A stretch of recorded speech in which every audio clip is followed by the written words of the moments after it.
Je suis Maude Ravenel et bienvenue à Direction Culture.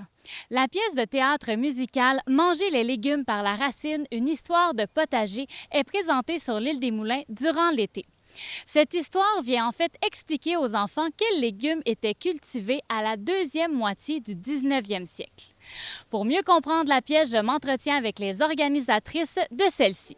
Accuser, c'est accuser, soudeur pestilentielle de sa sueur torrentielle, pendant qu'on a une nausée continuelle, nausée continuelle. C'est loin d'être la première fois que ça se trouve devant moi, oui, devant moi. Mais je suis jamais arrivé à pouvoir l'emprisonner. Dans cette pièce, il y a le désir de transmettre une partie de l'histoire de l'île des Moulins. C'est quoi cette partie d'histoire qui est transmise? Alors, à chaque année, il y a une thématique, une grande thématique. Cette année, c'était le potager. Donc, c'était de partager avec les gens ce que les gens, à l'époque, mangeaient, comment ils utilisaient. Je peux peut-être laisser Mireille parler de ça. Hein, les légumes, parce qu'on a une exposition sur les potagers. On en a deux, même une sur les potagers, une c'est sur des photos de graines. On a une visite guidée sur nos potagers. Nos potagers, on essaie d'avoir une tendance pour les amener à ce qu'on cultivait vers 1850. Et avec les variétés qu'on a, Nacelle les a merveilleusement bien intégrées dans la pièce de théâtre cette année. Fait que dans le fond, c'est vraiment de faire connaître les légumes dont les gens mangeaient à l'époque. C'est ça qui est transmis à travers la pièce de théâtre. Tout à fait. On essaie de glisser ça subtilement, donc de faire de l'éducation, de donner de l'apprentissage, de faire de l'apprentissage aux gens, mais de manière ludique, dans une histoire complètement déjantée de personnages, de procès de légumes qui parlent. C'est complètement à droite du potager, Oui. un peu avant le milieu. Alors que les betteraves, elles, sont complètement à l'avant et au centre du potager. Quand on regarde la pièce, on se rend compte les costumes sont quand même minimalistes, mais très bien réfléchis. C'est très drôle quand on regarde la pièce. Oui, ça c'est la folie et la créativité de Marjolaine Maurras qui est partie du texte puis qui s'est dit qu'est-ce que je fais avec ces personnages-là, qui est allée fouiller dans le costumier incroyable de la Sodect pour dénicher des morceaux de costumes puis s'assurer qu'il y a une belle cohésion entre chacun des personnages. Puis en fait, c'est ça, c'est de démontrer un petit peu le ridicule, en fait, de ce procès-là est démontré jusque dans les costumes des personnages, donc jusque dans les coiffes des avocats et tout ça, de manière un petit peu boboche, low budget, là, mais qui donne cet effet loufoque à l'histoire. C'est aussi un moment pour que les enfants voient un peu peut-être c'est quoi un procès de façon peut-être un peu accessible, parce qu'on voit plusieurs éléments que lorsqu'on assiste à un vrai procès, on entend les mêmes choses. Est-ce que c'était voulu?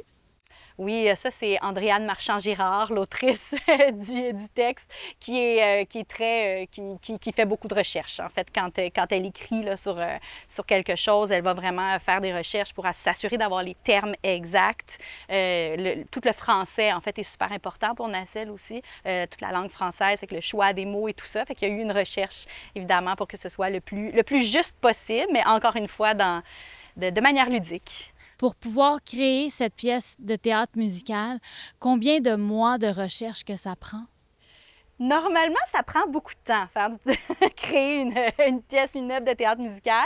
Mais là, on y va dans la folie. On a fait ça en 2 mois. Février, mars, même, qu'on s'est rencontrés, hein, qu'on a lancé l'idée. Oui. Fait qu'avril-mai, création.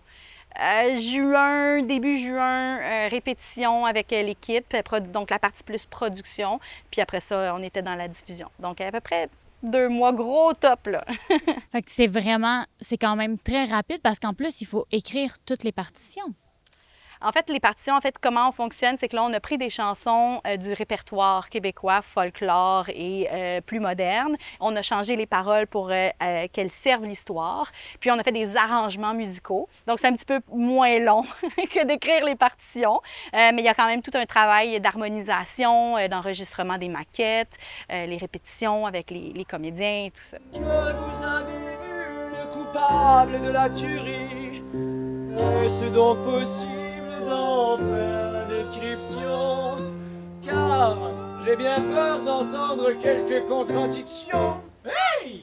on a une équipe incroyable avec Nacelle. Pour Nacelle, en fait, l'humain est au centre du projet. Donc, on s'entoure de gens incroyables.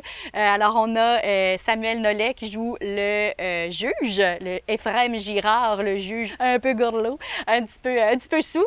On a Yann Thibault qui joue l'avocat de la défense.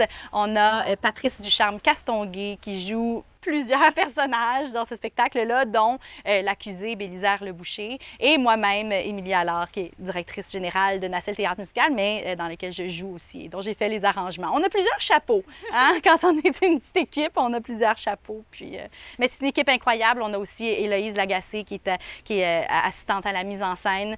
Et c'est Andréane Marchand-Girard qui a écrit le texte et qui a fait la mise en scène aussi. Et puis Marjolaine Moras, comme je l'ai dit un peu plus tôt, à la scénographie. Une magnifique équipe. Une équipe de feu.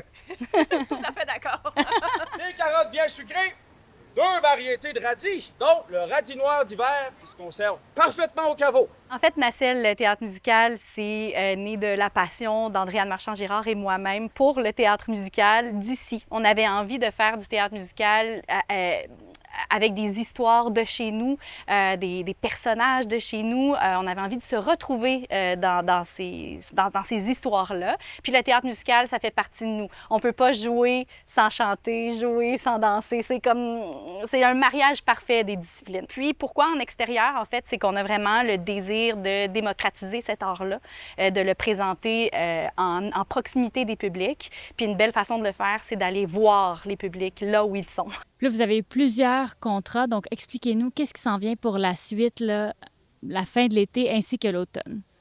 Bien, en fait, on revient dans 2 semaines, donc la fin de semaine du 31 août, 1er septembre, dans le cadre de l'événement 1804. Donc là, c'est avec une nouvelle création présentée en 5 représentations. Donc ça, il faudra venir dans la fin de semaine pour la voir. Il y a 2 des personnages de Manger les légumes par la racine qui se retrouvent. C'est un petit peu comme la suite de ces personnages-là.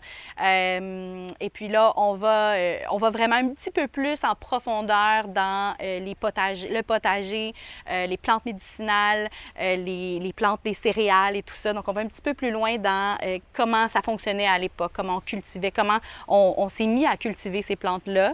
Puis c'est un petit ode à l'île des Moulins aussi.